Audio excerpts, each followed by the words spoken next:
one of round 4 of the Toronto Regional Championships. Keegan Beljanski and Marcus Dion here in this game. Keegan on the bottom with Annihilate, Klefki as his lead, Marcus on top with Ursaluna, Blood Moon, and Annihilate of his own. Probably not too much surprise from the leads here for Keegan. Has the dual screens next to the Annihilate ready to set up.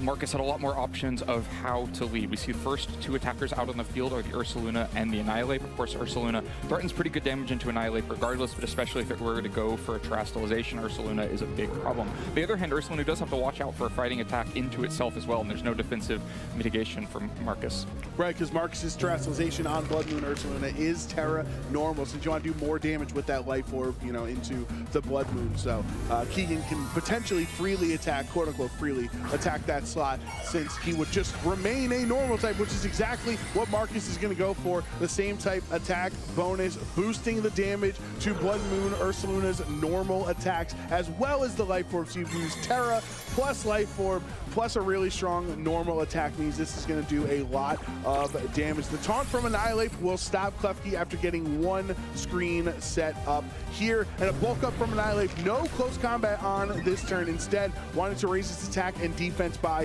1 stage. So it's all up to Blood Moon Ursaluna, who did opt to click Life Orb Blood Moon into this Annihilate. If you're confused, yes, Blood Moon Ursaluna can attack ghost types with its normal attack thanks to its Keen Eye ability. There it is. That's a ton of damage. This is what we talked about before the match started. Even with the light screen growing up, that Blood Moon from Ursaluna looks like so much damage. If you've been at the one at KO, it's the only reason that the Annihilate is still on the field. But now Annihilate does look like it's slower than the Annihilate on the other side. That makes a lot of sense. The Annihilate on this side has a lot more reason to invest in being defensive, whereas the one on the other side is likely to just be maximum speed. And so if it can move first, it may just be threatening a KO onto the Annihilate on the other side. No option to go for a Reflect, so you can just go for a Rage Fist. So the other end there is with Klefki had set up light screen, then the thing you always think of with the light clay Pokemon is setting up with Reflect. That could help against or with the Annihilate on Keegan's side, because there will potentially be physical attacking threats at some point, especially the Annihilate that Marcus has there. But Ninetales will swap in, activating its snow warning, getting the snow onto the field right now. Annihilate protecting for Keegan's end. The Rage Fist does go into the protect, so great call by Keegan to keep his Annihilate safe this turn. And the Hyper Voice is only going to do damage to the Ninetales on the switch in, but it still is Terra normal and it's still a life orb boost, so that still is pretty strong. But even with the light screen, it's still a 2-hit KO. Blood Moon just continues to pump out so much damage for this team that's trying to play more defensive. Ninetales manages to find a way in. It'll now be the fastest thing on the field and get a chance to attack first, but it doesn't really have much of a way to save the Annihilate next to it. There's no Icy Wind to try to slow down the Annihilate on the other side. It can just kind of go out on the offense on its own, but we've seen how much a Hyper Voice does. If you don't get your Ursaluna off the field, a Hyper Voice is just going to KO both of these Pokemon. Most likely, you still have to deal with the Annihilate on the other side, too.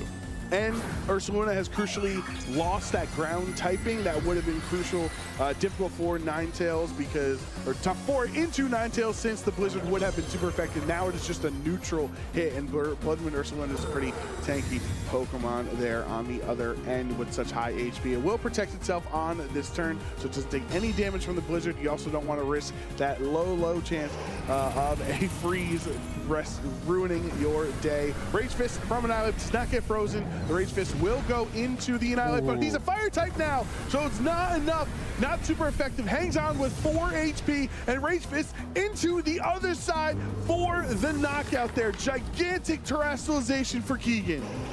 Ooh, that was close. I wondered for a second if the Blizzard into the Annihilate first was going to boost up the Rage Fist enough to get the KO onto the Annihilate on this side, but it hangs on crucially with 4 HP. But now, well, here comes that Scarf NDD that we talked about, able to move before both of these Pokemon, threatening an expanding force. Even with the light screen up, these Pokemon are so low, you're not going to be able to take an attack with Annihilate at 17 health, even with a light screen, which just means that it opens up more opportunity for Ursaluna to continue to attack, because there's no threatened KO back onto Ursaluna.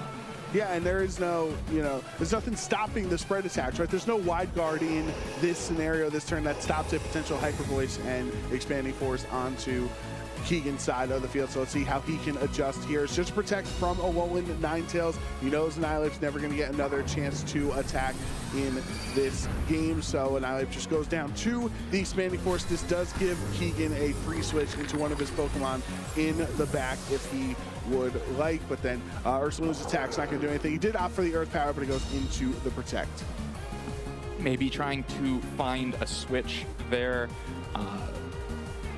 Now, though, Klefki, able to come back on the field, is in a pretty reasonable spot, can take an Expanding Force, but has to watch out for an Earth Power on the other side. Ninetales, maybe with White Screen, is it healthy enough to take an Expanding Force, but it would be close. And if Expanding Force is it KO on Ninetales and then Earth Power just KOs back on Klefki, this game may just be over very quickly. But super dangerous spot for one of the ways to make sure Expanding Force does less damage, potentially, and also single target, would be to activate Misty Terrain on the field with your Prankster Klefki, which is what Keegan's going to go for. But Marcus is way ahead of him. He knows Misty Terrain is potentially coming out since both of the screens are already set up. It's really the only thing left for Klefki to click, except for a low health Dazzling Gleam. So Sneasler swaps onto the field, activates its Psychic Seed to boost its special defense, helping it take that Blizzard way better, bringing Ursaluna down to under half HP. There's the Earth Power into Klefki, bringing it into the red, so that Life Orb damage is so strong into it. Now it's such low HP that you can try to hope for Sneasler and Ursaluna to take care of the Klefki, and then you have Male Indeedee come back onto the field and clean up the game with Psychic Terrain.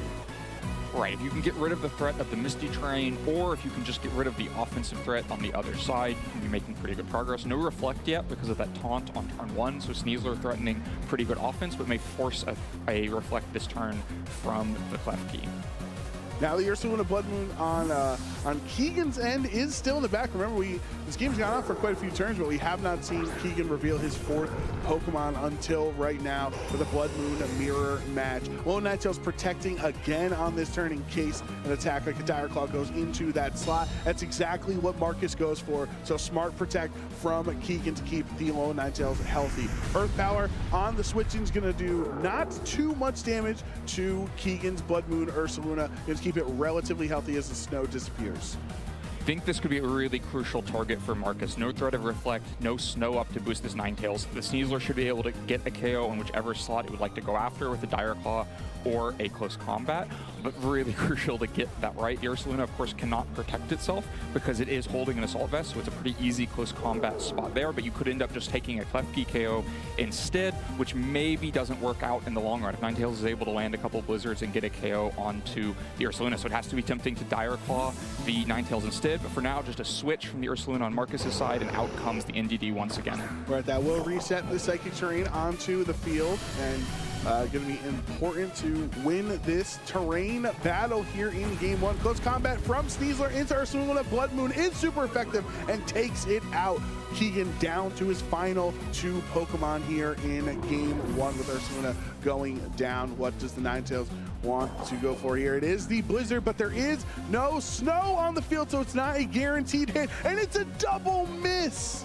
Yeah, just devastating for Keegan there. Marcus doesn't overthink it, just takes the easy close combat KO onto Ursaluna. The only punish back for that should have been a Blizzard into the now reduced special defense after using close combat, so that it would do more. Might still not have KO'd because of the original special defense boost from the Psychic Seed, but ultimately with a double miss and no KOs at all, just a concession from Keegan and moving on to game 2. Yeah, Marcus 1 win away from moving on to 4-0 here in the tournament in Toronto. So we saw how that game played out. As you mentioned, you know, more protect the Prime Minister style composition for Keegan, but turn 1, the Annihilape essentially got sent right down to maybe 20% HP remaining, and it was just too much to overcome for Keegan. Yeah, it's just so hard and so delicate at that point. If you're so low that you can't afford to take any attack at all, you have to be worrying about whether the Sneasler can KO you, whether the Annihilape on the other side can KO you, whether the Expanding Force can KO you, and it just doesn't become tenable to keep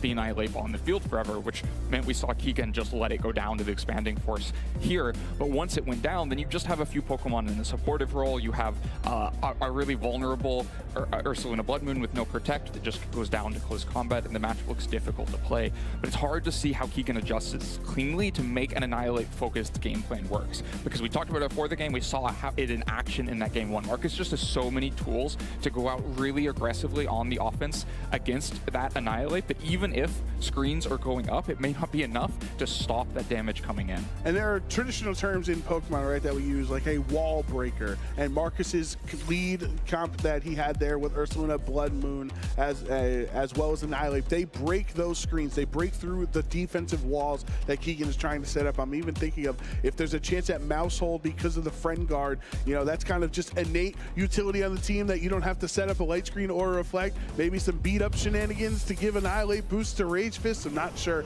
how Keegan is going to adjust to this lead that Marcus has locked into. Yet again, Blood Moon and Annihilate for Marcus, but now a switch up for Keegan, a low and Ninetales and a Blood Moon Ursaluna of his own. Just a crucial adjustment here. Keegan, no Annihilate so far. We don't know if it's in the back, but instead it's just Ninetales and Ursaluna on the field. Two Pokemon that are probably his best options for safely pumping out a bit of damage.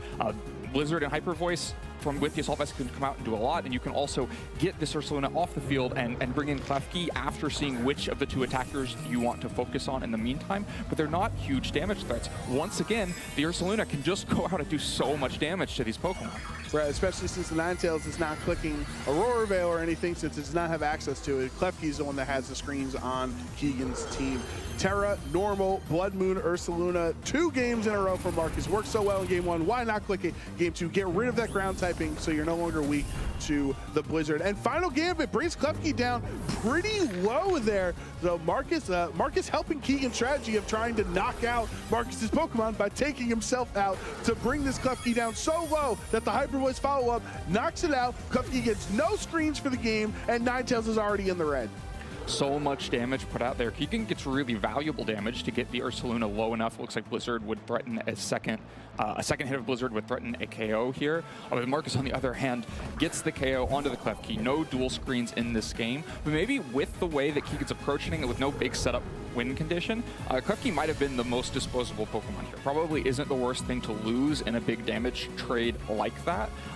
But then the problem is the NTD. You need some speed advantage to take capitalize on the damage that was already done to Ursaluna. The fact that Ursaluna is low is only valuable if you can threaten to KO back into the Ursaluna on the other side. But now with the NDD threatening to KO Ninetales before it can move, and Marcus's Ursaluna likely faster than Keegan's more defensive Ursaluna, there's a chance that this is just a threatened 2-hit KO here. Expanding Force, Hyper Voice, both move first and just takes 2 KOs. There's really no defensive backbone for Keegan to react to that either. There's just so much offensive pressure that Marcus is able to output turn after turn in a smart swap on turn 1 to get this Indeedee male on the field because that Choice Scarf, making it faster than a lone Ninetales, who is a pretty fast Pokemon on its own right. So you want to have that Scarf to your advantage. Here's the Terra Normal Blood Moon from Blood Moon Ursaluna. Such a strong base power, boosted by Life Orb and Terrestrialization. Ursaluna on Keegan's end, completely obliterated. Assault Vest is a good item, but it's not that good. It doesn't keep that Ursaluna on the field, and that's the offensive pressure that Marcus was able to build. With the Ninetales just forced to protect itself because of the expanding force coming out on the other side, it meant Ursaluna got us another chance to attack. A lot of times the way you beat an Ursaluna like this is just by not letting it attack so many times, but Keegan doesn't have the tools to do that. He has to play a more slow game, trying to get a boost first onto Annihilate, or take a couple of turns to attack with Annihilate, and Marcus is just showing off how that isn't always possible. For Sinistcha, one of my favorite Pokemon in this regulation. I like to hype it up a lot, but I'm not sure I'm going to be able to hype up too much in this match for it. It does eat its Citrus Berry to get up a little bit higher, but that Hospitality Health Recovery just not nearly as impactful on a lone Ninetales as it would have been on a Blood Moon Ursaluna or an Annihilate. There's going to be the final KO through the Citrus Berry. Doesn't care. And Marcus Dion with a very convincing 2-0 victory here in round 4. He is 2 wins away from moving on to day 2 here in Toronto. Really well played set by Marcus. Had all of the tools to have an advantage